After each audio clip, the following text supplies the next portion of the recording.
Hey, what's up guys, and welcome back to another video. So before we jump into today's video, I just would like to tell you that I hope you liked yesterday's video. I hope you liked hearing about the race recap, all the things that happened in the race. I also hope you liked that little 4th of July thing at the end, if you guys stuck around for that. Yesterday's quote was also really good as well, so I hope you guys liked that too. So that's probably all I have to say for right now, and let's get right into the video. So the topic for today's video is going to be our weekly running news for kids. So I have some different articles this week, some really good articles this week. I'm not going to tell you what they are right now, mostly because I can't remember some of them. Actually, yeah, I'm not going to tell you them right now. You'll find out. I want to surprise you. But, so that's probably going to be it for this part. I hope you like this video, and let's get right into that. Alright guys, and in this first article, we are going to be talking about Nike is still on top of the sneaker world. I actually found this article last night. Me and my family were sitting up by, we have a fire pit and we were having a fire, and we actually just found this article randomly online because we were wondering, what's the best shoe company? So yeah, that's kind of how this article came to be. If we didn't look at it last night, it definitely wouldn't have been on my list. So I'm glad it was on my list. Shout out to my dad for finding this. I appreciate that. So let's get right into this. Athletic footwear. Nike is still on top of the sneaker world. For all you athletes out there, I'm sure a lot of you like Nike the best. I personally do. I like other shoe companies too, but Nike is my favorite. Alright, let's read these first couple paragraphs. Contrary to what their name might suggest, basketball, tennis, and running shoes are in no way confined to courts and tracks these days. Athletic footwear, less formally known as sneakers, can be found anywhere from boardrooms to fashion runways, and companies such as Nike and Adidas are making billions feeding the sneaker frenzy. With footwear sales of $28.0 billion in financial year ended May 30th, 2021, Nike is still number one in the global sneaker market. Having started as an enterprise licensed Japanese running shoe for the American market, Nike quickly developed a name of its own in the 1970s when some of the company's most iconic silhouettes were introduced. That's insane. Let's read this part again. With footwear sales of $28.0 billion in the financial year ended May 31st, 2021, Nike is still number one in the global sneaker market. $28.0 billion. So that is pretty insane.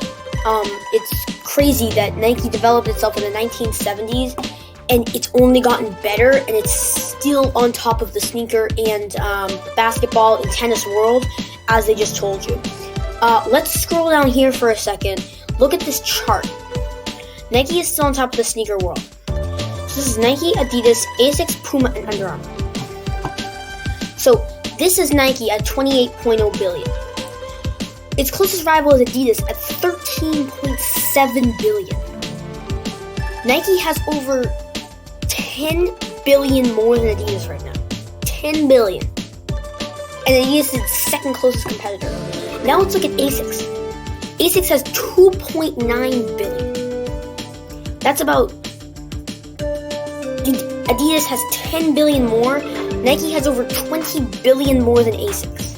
And Asics has been around for not a long time, but it's been around for a decent amount of time. So yeah, that's pretty crazy.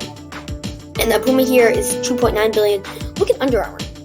0.9 billion. Nike has 28 billion. This Under Armour doesn't even have a billion. Like, that is crazy, guys. Nike has almost 30 billion. And Under Armour doesn't even have a billion. That's crazy. I mean, it's crazy how long Nike has actually dominated the shoe market. And I think we have another chart down here too. Nope, never mind, that's it.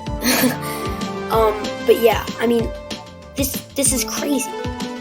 Like Nike, 28 compared to not even 1 billion. I can't even say much more. I mean, that just proves Nike's so good. It proves that Nike is the greatest shoe company, almost regarded, it would probably be regarded as the greatest shoe company ever. But, yeah, so that's probably all I have to say for this one. There's really nothing else to show, so, yeah, good job, Nike. You're insane. I love your shoes. Favorite shoe company of all time. And, yeah, so that's probably going to do it up for this article, and let's move on to the next one. Alright, guys, and in this next article, we're going to be talking about Sha'Carri Richardson, not selected for Olympic relay, will miss Tokyo Games. So I think I did an article on Sha'Carri Richardson. If you guys don't know about her, let me give you a little background. So she is the fastest American woman right now. She won the 100 meters in the U.S. track and field trials and easily punched a ticket to Tokyo. And, yeah, got tested for something that was on the banned list. But she was out in Oregon, so it wasn't illegal in Oregon. Which seems absolutely ridiculous to me, because if it's not illegal in Oregon, she can use it. It doesn't make any sense. Like, she can't, if it's allowed to be used in Oregon, you can't say she now can't go to the Olympics because she used a banned substance where it was allowed. She didn't technically break the rules, but I don't know. I don't make the rules, I just follow them. Alright, let's read this. Sha'Carri Richardson, the American 100-meter star who last week was suspended after testing positive for Minjura, will not compete at the Tokyo Olympics. U.S. Track and Field announced its Olympic roster on Tuesday, and Richardson is not listed. Richardson's positive test, which occurred after she won the 100 meters, at the U.S. Olympic trials, disqualified her from the race in Tokyo. USA Track and Field rules allowed the governing body to select Richardson for its 4x100 meter relay team, if it wished. Her months-long suspension will expire before that event at the Olympics. So, yeah. It doesn't make any sense to me why they're leaving her off the relay team. She is easily the fastest and probably would have won them the title. It stinks for her as well, because now she gets no chance at the medal. And she might have not been able to go to the 100, but at least she would have been able to go on the relay team where she still could have won a medal. Well, now she has no chance of that because she's not even going. But that seems crazy. Like, this banned substance right here, this one right here, Minjura, I don't really know how to pronounce it, but this banned substance, it's not banned in Oregon. So how can you say she is now banned for a month? It just doesn't make sense. This is legal in Oregon. It's illegal on the Olympic Committee list. So you can't ban her for this because she used a legal substance because she was in Eugene, Oregon. I don't know. And she, in my opinion, she probably should have gone to the 100 meter individual. She probably still should have gone to the Olympics.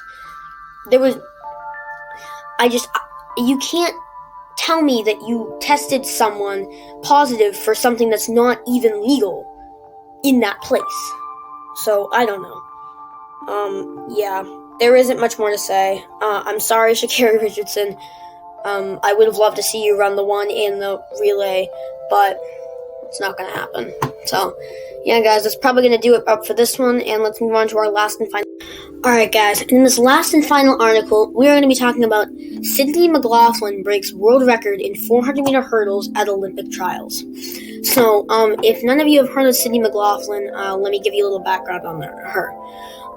So, she was the runner-up at the World Championships in 2019. She basically dominated throughout high school and college and throughout her professional career, and she is now the world record holder. So congratulations, Sydney. Good job to you. Alright, let's get right into this article. Sydney McLaughlin crushes 400-meter hurdles world record to win the U.S. Olympic track and field trials and supplanted now former record holder Dalilah Muhammad as the gold medal favorite. On the final night of the trials, world champion Noah Lyles won the 200-meter, while 17-year-old Erriyon Knight was third. Knight, who turned pro in January, is set to become the youngest U.S. male track and field Olympian since Miller Jim Ryan in 1964. Athing Mu,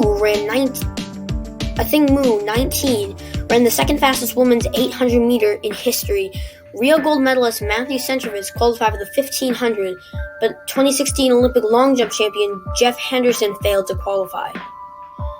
McLaughlin clocked 51.9 seconds, bettering Rio gold medalist Muhammad's previous record of 52.16 from the 2019 World Championships. McLaughlin finished second at those Worlds in 52.23, making her the second fastest woman in history at the time. "I will cherish this for the rest of my life," said McLaughlin, who was eliminated in the semifinals in Rio with a cold. At age 17, as the youngest American to compete in track and field at the Olympics since 1972. McLaughlin covered her mouth and crouched after crossing the finish line and seeing the time inside Hayward Field. Muhammad, who ran in the adjacent lane, was the first athlete to shake her hand and hug her. "There's no anonymous or hard feelings," said McLaughlin said. "We have each other to have these world records. So, yeah. This is pretty insane. I mean, if you look at this. So, this was the previous record, 52.16. She destroyed that by over 200ths of a second, which it doesn't seem like a lot, but when you're running a 400 or you're running a sprint, the 50-second barrier had never been broken before. She is now the only athlete to break the 50-second barrier. So it's pretty crazy that she actually accomplished this feat and is actually now the world record holder. I didn't even know much about that record until it was finally broken. But, a lot of people probably didn't think that record was going to be broken for another 10 years. And I wouldn't have thought that I would have thought that too. Because 52.16, look at that. That's crazy fast. And let's talk about, I already did the Athing Mu. Remember we did that one last week. Let's talk about Rio gold medalist Matthew Centrovitz making it. So Centrovitz was the Rio gold medalist in the 1500, and he was good. He came in, I think, second behind Cole Hawker. But Centrovitz was pretty set to win the final and make the team, and he did just that. So congratulations to you too. Sorry, Jeff Henderson, who didn't make the long jump. I think he got disqualified in the preliminary rounds. I don't even think he made the finals. So sorry for you. Let's talk about this 200-meter final.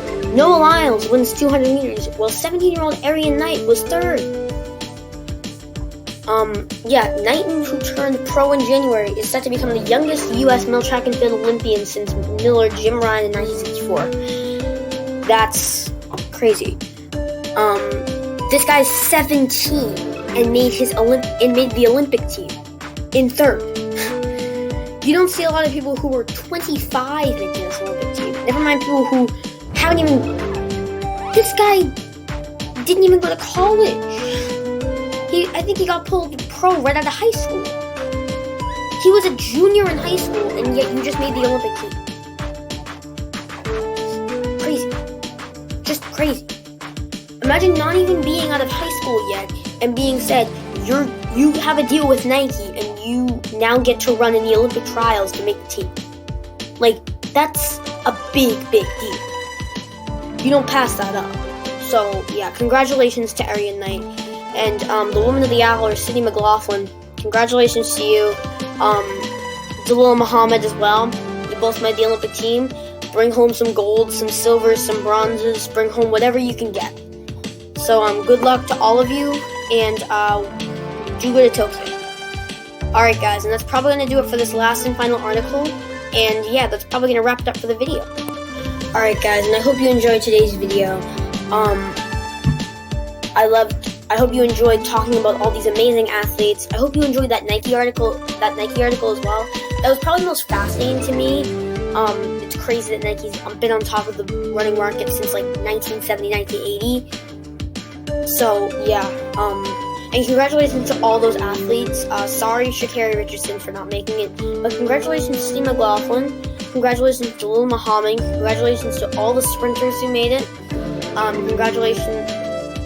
Congratulations to Athing Mu once again for making the 800-meter team. And sorry, Jeff Henderson, for not even making the team. But try again in 4 years, I guess. I don't know. But yeah, guys, so that's probably going to wrap it up for today's video. Stick around for the quote today. I know you're going to like it. I said it a lot, but you guys are probably sick of it now. But I'm still going to say it. And if you have any ideas, link them down in the description. Video ideas, link them down in the live chat. Quote and video ideas, link them down in the live chat. And I will see you in the next video, guys. Peace.